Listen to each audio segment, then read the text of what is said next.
ಈಗ 31ನೇ ತಾರೀಕು ಜಂಟಿ ಕ್ರಿಯಾ ಸಮಿತಿಯವರು ಸುಮಾರು 13 ಬೇಡಿಕೆಗಳನ್ನು ಇಟ್ಟು ಸ್ಟ್ರೈಕ್ ಮಾಡ್ತೀವಿ, ಬಸ್ ನಿಲ್ಲಿಸ್ತೀವಿ ಅಂತ ಹೇಳಿದರು. ನಾವು ಕೂಡ ಅನೇಕ ಬಾರಿ ಅವ್ರ ಜೊತೆ ಎಲ್ಲ ಚರ್ಚೆ ಎಲ್ಲ ಮಾಡಿದ್ದೀವಿ. ಮತ್ತು ನಮ್ಮ 4 ಕಾರ್ಪೊರೇಷನ್ನ ಆರ್ಥಿಕ ಸ್ಥಿತಿಗತಿ ಅವ್ರಿಗೂ ಕೂಡ ಗೊತ್ತಿರ್ತಕ್ಕಂಥದ್ದೇ. ಹಿಂದೆ BJP ಸರ್ಕಾರ ಇದ್ದಾಗ ಒಟ್ಟು 5,900 ಕೋಟಿಯಷ್ಟು ಸಾಲವನ್ನು ಬಿಟ್ಟೋಗಿದ್ದಾರೆ. ಅಷ್ಟು ಸಾಲ ಇದ್ದರೂ ಕೂಡ ನಮ್ಮ ಸರ್ಕಾರ ಬಂದಮೇಲೆ ಹೊಸ ಬಸ್ಸುಗಳನ್ನು ತಗೊಳ್ಳೋದ್ರ ಮುಖಾಂತರ ಒಂದು 5,800, ಅದರಲ್ಲಿ 4,300 ಬಸ್ಸು ರಸ್ತೆಗೆ ಬಂದಿದೆ. ಒಂದು 9,000 ಜನ ರಿಕ್ರೂಟ್ಮೆಂಟು, ಮತ್ತು 1,000 ಜನ ಅನುಕಂಪದ ಆಧಾರದ ಮೇಲೆ ಕೆಲಸ, ಮತ್ತು ಇನ್ನಿತರ ನಮ್ಮ ನೌಕರಿಗೆ ಸಂಬಂಧಪಟ್ಟಾಗೆ ಅನೇಕ ಕಾರ್ಯಕ್ರಮಗಳನ್ನೆಲ್ಲ ಕೊಟ್ಟಿರ್ತಕ್ಕಂಥದ್ದು ಎಲ್ರಿಗೂ ಗೊತ್ತಿರ್ತಕ್ಕಂಥ ವಿಚಾರ. ಮತ್ತು ಅವರು ಸಂಘಟನೆಯವರು ಅವರು ಸಹಜವಾಗಿ ನೌಕರರ ಪರವಾಗಿ ಅವರು ಹೋರಾಟ ಮಾಡ್ತಾ ಇರ್ತಕ್ಕಂಥದ್ದು ಅದು ಅವ್ರ ಮಟ್ಟಿಗೆ ಸರಿಯೇ. ಆಮೇಲೆ ನಾನು ಕೂಡ ಮುಖ್ಯಮಂತ್ರಿಗಳ ಗಮನಕ್ಕೆಲ್ಲ ತಂದಿದ್ದೀನಿ. ಮೊನ್ನೆ 2020ರಿಂದ 2023ವರೆಗೆ ನಮ್ಮ ಅವಧಿದಲ್ಲ, BJP ಸರ್ಕಾರದ ಅವಧಿಯಲ್ಲಿ 11,000 ಜನಕ್ಕೆ ಸುಮಾರು 220 ಕೋಟಿ ಬಾಕಿ ಇಟ್ಟಿದ್ರು. ಅದನ್ನು ಕೂಡ ಬಿಡುಗಡೆ ಮಾಡಿ ಎಲ್ರಿಗೂ ಕೂಡ ಹಣ ತಲುಪೋ ವ್ಯವಸ್ಥೆ ಮಾಡಿದ್ದೀವಿ. ಮತ್ತು ಮುಖ್ಯಮಂತ್ರಿಗಳು 2,000 ಕೋಟಿ ರೂಪಾಯಿ ಈಗ ಬಿಡುಗಡೆ ಮಾಡಿದ್ದಾರೆ. ಅದು ಕ್ಯಾಬಿನೆಟ್ಗೆ ಸಬ್ಜೆಕ್ಟ್ ಬರ್ತಾ ಇದೆ. ಅದು ಬಂದರೆ ಒಂದಷ್ಟು ಸಮಸ್ಯೆಗಳು ಪರಿಹಾರ ಆಗುತ್ತೆ. ಉಳಿದಾಗೆ ಅವರ ವೇತನ ಪರಿಷ್ಕರಣೆದು ಅದೆಲ್ಲ ಸ್ವಲ್ಪ ಇದೆ, ಅದ್ರ ಬಗ್ಗೆನೂ ಮಾತಾಡಿದ್ದೀವಿ. ಮತ್ತು ನಮ್ಮ ಮ್ಯಾನಿಫೆಸ್ಟೋದಲ್ಲೂ ಕೂಡ ಸಮಾನ ವೇತನ ಅಂತಲೂ ಇತ್ತು, ಅದ್ರ ಬಗ್ಗೆನೂ ಮುಖ್ಯಮಂತ್ರಿಗಳ ಗಮನಕ್ಕೆಲ್ಲ ತಂದಿದ್ದೀನಿ. ಮತ್ತು ಎಲ್ಲ ಪಾಸಿಟಿವ್ ಆಗಿ ನಾನು ಕೂಡ ನಮ್ಮ ಎಲ್ಲ ಇದುವರೆಗೂ ಕೂಡ ಭಾಳ ಸಹಕಾರ ಕೊಟ್ಟಿದ್ದಾರೆ ಎಲ್ಲ ಸಂಘ ಸಂಸ್ಥೆಗಳು, ಯೂನಿಯನ್ ಲೀಡರ್ಸ್ ಎಲ್ಲ. ಈಗ ಅವ್ರಿಗೆ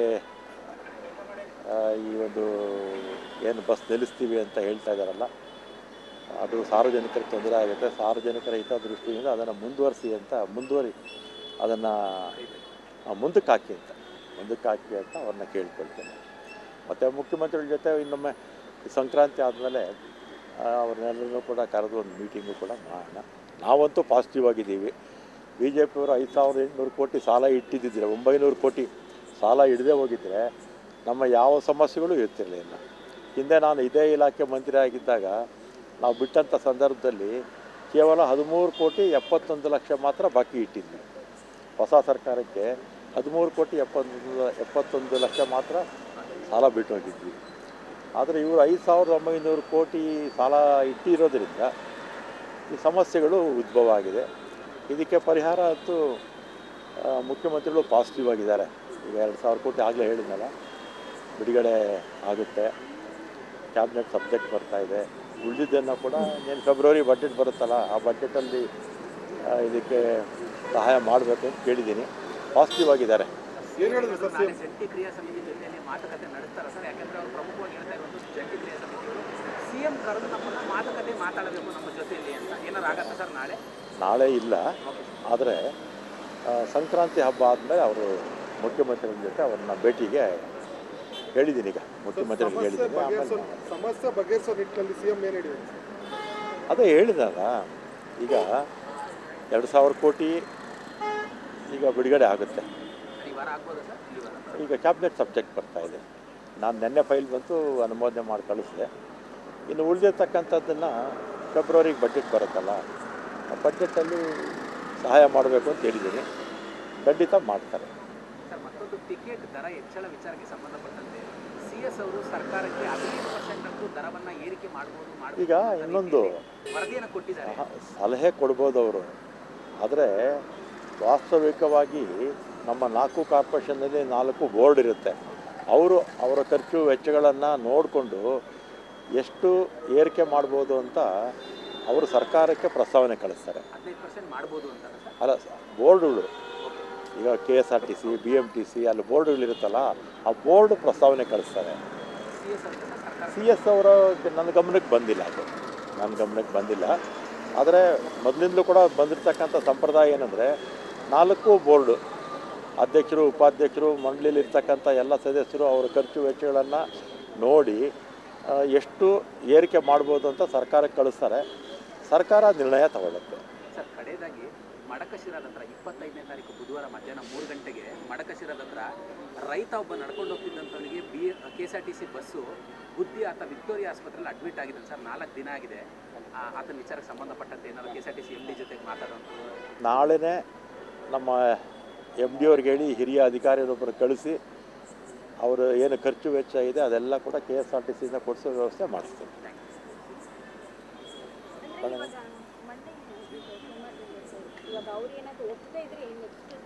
ಈಗ ನಾವು ಯಾವತ್ತೂ ಕೂಡ ಪಾಸಿಟಿವ್ ಮೈಂಡ್ ಆಗಿರಬೇಕು ಅಲ್ವಾ. ಅವ್ರು ಒಪ್ಪೋದಿಲ್ಲ ಅಂತ ಹೇಳಿದ್ರೆ ನಾವೇ ತೀರ್ಮಾನ ತೊಗೊಂಬಿಟ್ರೆ ಹೇಗೆ? ನಾಳೆ ಏನಾದರೂ ನೀವು ಜಂಟಿ ಕ್ರಿಯಾ ಸಮಿತಿ ಜೊತೆಲಿ CM ಜೊತೆ ನಡೆದಿರುವಂಥ ವಿಚಾರನ ಅವ್ರ ಜೊತೆ ಚರ್ಚೆ ಮಾಡ್ತೀರಾ ಸರ್? ಅವ್ರ ಗಮನಕ್ಕೆಲ್ಲ ತರಬೇಕು. ಅವ್ರ ಜೊತೆ ಮಾತಾಡ್ತೀರಾ ಸರ್? ಮಾತಾಡೋದು, ಫೋನಲ್ಲಿ ಮಾತಾಡೋದು, ಅಥವಾ ನಮ್ಮ MD ಅವರು ಯಾರಾದರೂ ಮಾತಾಡ್ತಾರೆ. ನೀವು ಪಾಸಿಟಿವ್ ಆಗಿ ಇದ್ದೀರಾ ಸರ್. ಬಟ್ ಏನಂತಂದರೆ ಹಿಂದೆ ಭಾಳಷ್ಟು ದೊಡ್ಡ ಸಮಸ್ಯೆ ಆಗಿತ್ತು. ಸರ್ಕಾರ ಸಾರಿಗೆ ನೌಕರರನ್ನು ಅರೆಸ್ಟ್ ಮಾಡುವಂಥ ಹಂತಕ್ಕೂ ಹೋಗಿತ್ತು. ಆಮೇಲೆ BJPಯವರು ಇವತ್ತು ಸೋಷಿಯಲ್ ಮೀಡಿಯಾದಲ್ಲಿ ಟೀಕೆಗಳು ಮಾಡ್ತಾರೆ. 3,000 ಜನಕ್ಕೆ ವಜಾ ಮಾಡಿದ್ರು ಇವರು BJPಯವರು. ಎಷ್ಟು ಸಾವಿರ ಜನ? 3,000 ಜನಕ್ಕೆ ವಜಾ ಮಾಡಿದ್ರು. ಸುಮಾರು ಒಂದು 15-20 ಸಾವಿರ ಜನಕ್ಕೆ ನೋಟಿಸ್ ಕೊಟ್ಟಿದ್ದರು. ಅದನ್ನೆಲ್ಲ ಕೂಡ ನಾವು ವಿತ್ಡ್ರಾ ಮಾಡಿಕೊಟ್ಟಿದ್ದೀವಿ. ಆಮೇಲೆ ಬಹುತೇಕರು 3,000 ಜನದಲ್ಲಿ ಬಹುತೇಕರೆಲ್ಲ ಬಂದುಬಿಟ್ಟಿದ್ದಾರೆ ಎಲ್ಲ ಅಲ್ವಾ. ಎಲ್ಲ ಅಲ್ಪ ಸ್ವಲ್ಪ 1% 2% ಇರೋದು ಅಷ್ಟೇ. ಮತ್ತು 5,900 ಕೋಟಿ ಸಾಲ ಕೂಡ ಇಟ್ಟೋಗಿದ್ರು. ಅವರು ಇವತ್ತು ನಮಗೆ ನೀತಿ ಹೇಳೋಕ್ಕೆ ಬರ್ತಾರೆ. ಈಗ 31ನೇ ತಾರೀಕು ಜಂಟಿ ಕ್ರಿಯಾ ಸಮಿತಿಯವರು ಸುಮಾರು 13 ಬೇಡಿಕೆಗಳನ್ನು ಇಟ್ಟು ಸ್ಟ್ರೈಕ್ ಮಾಡ್ತೀವಿ, ಬಸ್ ನಿಲ್ಲಿಸ್ತೀವಿ ಅಂತ ಹೇಳಿದರು. ನಾವು ಕೂಡ ಅನೇಕ ಬಾರಿ ಅವ್ರ ಜೊತೆ ಎಲ್ಲ ಚರ್ಚೆ ಎಲ್ಲ ಮಾಡಿದ್ದೀವಿ. ಮತ್ತು ನಮ್ಮ 4 ಕಾರ್ಪೊರೇಷನ್ನ ಆರ್ಥಿಕ ಸ್ಥಿತಿಗತಿ ಅವ್ರಿಗೂ ಕೂಡ ಗೊತ್ತಿರ್ತಕ್ಕಂಥದ್ದೇ. ಹಿಂದೆ BJP ಸರ್ಕಾರ ಇದ್ದಾಗ ಒಟ್ಟು 5,900 ಕೋಟಿಯಷ್ಟು ಸಾಲವನ್ನು ಬಿಟ್ಟೋಗಿದ್ದಾರೆ. ಅಷ್ಟು ಸಾಲ ಇದ್ದರೂ ಕೂಡ ನಮ್ಮ ಸರ್ಕಾರ ಬಂದಮೇಲೆ ಹೊಸ ಬಸ್ಸುಗಳನ್ನು ತಗೊಳ್ಳೋದ್ರ ಮುಖಾಂತರ ಒಂದು 5,800, ಒಂದು ಅದರಲ್ಲಿ 4,300 ಬಸ್ಸು ರಸ್ತೆಗೆ ಬಂದಿದೆ. ಒಂದು 9,000 ಜನ ರಿಕ್ರೂಟ್ಮೆಂಟು, ಮತ್ತು 1,000 ಜನ ಅನುಕಂಪದ ಆಧಾರದ ಮೇಲೆ ಕೆಲಸ, ಮತ್ತು ಇನ್ನಿತರ ನಮ್ಮ ನೌಕರಿಗೆ ಸಂಬಂಧಪಟ್ಟಾಗೆ ಅನೇಕ ಕಾರ್ಯಕ್ರಮಗಳನ್ನೆಲ್ಲ ಕೊಟ್ಟಿರ್ತಕ್ಕಂಥದ್ದು ಎಲ್ರಿಗೂ ಗೊತ್ತಿರ್ತಕ್ಕಂಥ ವಿಚಾರ. ಮತ್ತು ಅವರು ಸಂಘಟನೆಯವರು ಅವರು ಸಹಜವಾಗಿ ನೌಕರರ ಪರವಾಗಿ ಅವರು ಹೋರಾಟ ಮಾಡುತ್ತಾ ಇರ್ತಕ್ಕಂಥದ್ದು ಅದು ಅವ್ರ ಮಟ್ಟಿಗೆ ಸರಿಯೇ. ಆಮೇಲೆ ನಾನು ಕೂಡ ಮುಖ್ಯಮಂತ್ರಿಗಳ ಗಮನಕ್ಕೆಲ್ಲ ತಂದಿದ್ದೀನಿ. ಮೊನ್ನೆ 2020ರಿಂದ 2023ವರೆಗೆ ನಮ್ಮ ಅವಧಿದಲ್ಲ, BJP ಸರ್ಕಾರದ ಅವಧಿಯಲ್ಲಿ 11,000 ಜನಕ್ಕೆ ಸುಮಾರು 220 ಕೋಟಿ ಬಾಕಿ ಇಟ್ಟಿದ್ರು. ಅದನ್ನು ಕೂಡ ಬಿಡುಗಡೆ ಮಾಡಿ ಎಲ್ರಿಗೂ ಕೂಡ ಹಣ ತಲುಪೋ ವ್ಯವಸ್ಥೆ ಮಾಡಿದ್ದೀವಿ. ಮತ್ತು ಮುಖ್ಯಮಂತ್ರಿಗಳು 2,000 ಕೋಟಿ ರೂಪಾಯಿ ಈಗ ಬಿಡುಗಡೆ ಮಾಡಿದ್ದಾರೆ. ಅದು ಕ್ಯಾಬಿನೆಟ್ಗೆ ಸಬ್ಜೆಕ್ಟ್ ಬರ್ತಾ ಇದೆ. ಅದು ಬಂದರೆ ಒಂದಷ್ಟು ಸಮಸ್ಯೆಗಳು ಪರಿಹಾರ ಆಗುತ್ತೆ. ಉಳಿದಾಗೆ ಅವರ ವೇತನ ಪರಿಷ್ಕರಣೆದು ಅದೆಲ್ಲ ಸ್ವಲ್ಪ ಇದೆ, ಅದ್ರ ಬಗ್ಗೆನೂ ಮಾತಾಡಿದ್ದೀವಿ. ಮತ್ತು ನಮ್ಮ ಮ್ಯಾನಿಫೆಸ್ಟೋದಲ್ಲೂ ಕೂಡ ಸಮಾನ ವೇತನ ಅಂತಲೂ ಇತ್ತು. ಅದ್ರ ಬಗ್ಗೆನೂ ಮುಖ್ಯಮಂತ್ರಿಗಳ ಗಮನಕ್ಕೆಲ್ಲ ತಂದಿದ್ದೀನಿ. ಮತ್ತು ಎಲ್ಲ ಪಾಸಿಟಿವ್ ಆಗಿ ನಾನು ಕೂಡ ನಮ್ಮ ಎಲ್ಲ ಇದುವರೆಗೂ ಕೂಡ ಭಾಳ ಸಹಕಾರ ಕೊಟ್ಟಿದ್ದಾರೆ ಎಲ್ಲ ಸಂಘ ಸಂಸ್ಥೆಗಳು, ಯೂನಿಯನ್ ಲೀಡರ್ಸ್ ಎಲ್ಲ. ಈಗ ಅವ್ರಿಗೆ ಈ ಒಂದು ಏನು ಬಸ್ ನಿಲ್ಲಿಸ್ತೀವಿ ಅಂತ ಹೇಳ್ತಾ ಇದ್ದಾರಲ್ಲ, ಅದು ಸಾರ್ವಜನಿಕರಿಗೆ ತೊಂದರೆ ಆಗುತ್ತೆ. ಸಾರ್ವಜನಿಕರ ಹಿತದೃಷ್ಟಿಯಿಂದ ಅದನ್ನು ಅದನ್ನು ಮುಂದಕ್ಕೆ ಹಾಕಿ ಅಂತ ಅವ್ರನ್ನ ಕೇಳ್ಕೊಳ್ತೇನೆ. ಮತ್ತು ಮುಖ್ಯಮಂತ್ರಿಗಳ ಜೊತೆ ಇನ್ನೊಮ್ಮೆ ಸಂಕ್ರಾಂತಿ ಆದಮೇಲೆ ಅವ್ರನ್ನೆಲ್ಲರೂ ಕೂಡ ಕರೆದು ಒಂದು ಮೀಟಿಂಗು ಕೂಡ ಮಾಡೋಣ. ನಾವಂತೂ ಪಾಸಿಟಿವ್ ಆಗಿದ್ದೀವಿ. BJPಯವರು 5,800 ಕೋಟಿ ಸಾಲ ಇಟ್ಟಿದ್ದಿದ್ರೆ, 900 ಕೋಟಿ ಸಾಲ ಹಿಡದೆ ಹೋಗಿದ್ದರೆ ನಮ್ಮ ಯಾವ ಸಮಸ್ಯೆಗಳು ಇರ್ತಿರಲಿಲ್ಲ. ಹಿಂದೆ ನಾನು ಇದೇ ಇಲಾಖೆ ಮಂತ್ರಿ ಆಗಿದ್ದಾಗ ನಾವು ಬಿಟ್ಟಂಥ ಸಂದರ್ಭದಲ್ಲಿ ಕೇವಲ 13,71,00,000 ಮಾತ್ರ ಬಾಕಿ ಇಟ್ಟಿದ್ವಿ. ಹೊಸ ಸರ್ಕಾರಕ್ಕೆ 13,71 ಲಕ್ಷ ಮಾತ್ರ ಸಾಲ ಬಿಟ್ಟು ಹೋಗಿದ್ವಿ. ಆದರೆ ಇವರು 5,900 ಕೋಟಿ ಸಾಲ ಇಟ್ಟಿರೋದ್ರಿಂದ ಈ ಸಮಸ್ಯೆಗಳು ಉದ್ಭವ ಆಗಿದೆ. ಇದಕ್ಕೆ ಪರಿಹಾರ ಅಂತೂ ಮುಖ್ಯಮಂತ್ರಿಗಳು ಪಾಸಿಟಿವ್ ಆಗಿದ್ದಾರೆ. ಈಗ 2,000 ಕೋಟಿ ಆಗಲೇ ಹೇಳಿದ್ನಲ್ಲ, ಬಿಡುಗಡೆ ಆಗುತ್ತೆ. ಕ್ಯಾಬಿನೆಟ್ ಸಬ್ಜೆಕ್ಟ್ ಬರ್ತಾಯಿದೆ. ಉಳಿದಿದ್ದನ್ನು ಕೂಡ ಏನು ಫೆಬ್ರವರಿ ಬಜೆಟ್ ಬರುತ್ತಲ್ಲ, ಆ ಬಜೆಟಲ್ಲಿ ಇದಕ್ಕೆ ಸಹಾಯ ಮಾಡಬೇಕು ಅಂತ ಕೇಳಿದ್ದೀನಿ. ಪಾಸಿಟಿವ್ ಆಗಿದ್ದಾರೆ. ಏನು ಹೇಳಿದ್ರು ಸರ್ ನಾಳೆ ಜಂಟಿ ಕ್ರಿಯಾ ಸಮಿತಿ ಜೊತೆಯಲ್ಲಿ ಮಾತುಕತೆ ನಡೆಸ್ತಾರೆ ಸರ್? ಯಾಕಂದ್ರೆ ಅವರು ಪ್ರಮುಖವಾಗಿ ಹೇಳ್ತಾ ಇರೋದು ಜಂಟಿ ಕ್ರಿಯಾ ಸಮಿತಿಗಳು ಸಿಎಂ ಕರೆದು ನಮ್ಮನ್ನ ಮಾತುಕತೆ ಮಾತಾಡಬೇಕು ನಮ್ಮ ಜೊತೆಯಲ್ಲಿ ಅಂತ. ಏನಾರು ಆಗತ್ತಾ ಸರ್ ನಾಳೆ? ನಾಳೆ ಇಲ್ಲ, ಆದರೆ ಸಂಕ್ರಾಂತಿ ಹಬ್ಬ ಆದಮೇಲೆ ಅವರು ಮುಖ್ಯಮಂತ್ರಿಗಳ ಜೊತೆ ಅವ್ರನ್ನ ಭೇಟಿಗೆ ಹೇಳಿದ್ದೀನಿ. ಈಗ ಮುಖ್ಯಮಂತ್ರಿಗಳಿಗೆ ಹೇಳಿದ್ದೀನಿ. ಆಮೇಲೆ ಸಮಸ್ಯೆ ಬಗೆಹರಿಸೋ ನಿಟ್ಟಿನಲ್ಲಿ ಸಿಎಂ ಏನು ಹೇಳಿದ್ರು? ಅದೇ ಹೇಳಿದಾಗ ಈಗ 2,000 ಕೋಟಿ ಈಗ ಬಿಡುಗಡೆ ಆಗುತ್ತೆ. ಈ ವಾರ ಆಗ್ಬೋದಾ ಸರ್? ಈ ವಾರ ಈಗ ಕ್ಯಾಬಿನೆಟ್ ಸಬ್ಜೆಕ್ಟ್ ಬರ್ತಾಯಿದೆ. ನಾನು ನೆನ್ನೆ ಫೈಲ್ ಬಂತು ಅನುಮೋದನೆ ಮಾಡಿ ಕಳಿಸಿದೆ. ಇನ್ನು ಉಳಿದಿರ್ತಕ್ಕಂಥದ್ದನ್ನು ಫೆಬ್ರವರಿಗೆ ಬಜೆಟ್ ಬರುತ್ತಲ್ಲ, ಆ ಬಜೆಟಲ್ಲಿ ಸಹಾಯ ಮಾಡಬೇಕು ಅಂತ ಹೇಳಿದ್ದೀನಿ. ಖಂಡಿತ ಮಾಡ್ತಾರೆ.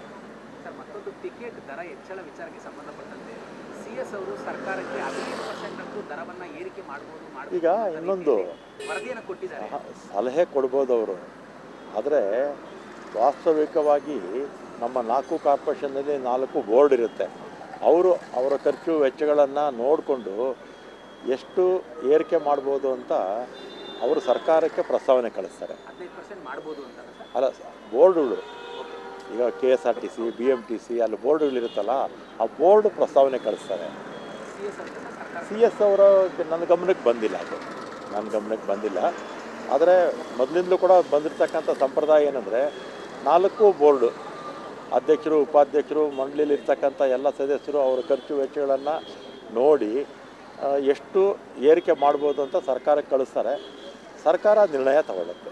ಸರ್, ಕಡೆಯದಾಗಿ ಮಡಕಶಿರಾದ ಹತ್ರ 25ನೇ ತಾರೀಕು ಬುಧವಾರ ಮಧ್ಯಾಹ್ನ 3 ಗಂಟೆಗೆ ಮಡಕಶಿರಾದ ಹತ್ರ ರೈತ ಒಬ್ಬ ನಡ್ಕೊಂಡು ಹೋಗ್ತಿದ್ದಂಥವನಿಗೆ KSRTC ಬಸ್ಸು ಗುದ್ದಿ ಆತ ವಿಕ್ಟೋರಿಯಾ ಆಸ್ಪತ್ರೆಯಲ್ಲಿ ಅಡ್ಮಿಟ್ ಆಗಿದ್ದಾನೆ ಸರ್. 4 ದಿನ ಆಗಿದೆ.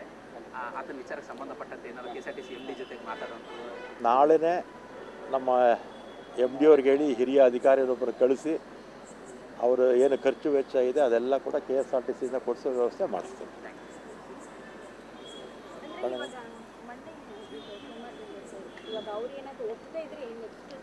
ಈಗ ನಾವು ಯಾವತ್ತೂ ಕೂಡ ಪಾಸಿಟಿವ್ ಮೈಂಡ್ ಆಗಿರಬೇಕು ಅಲ್ವಾ?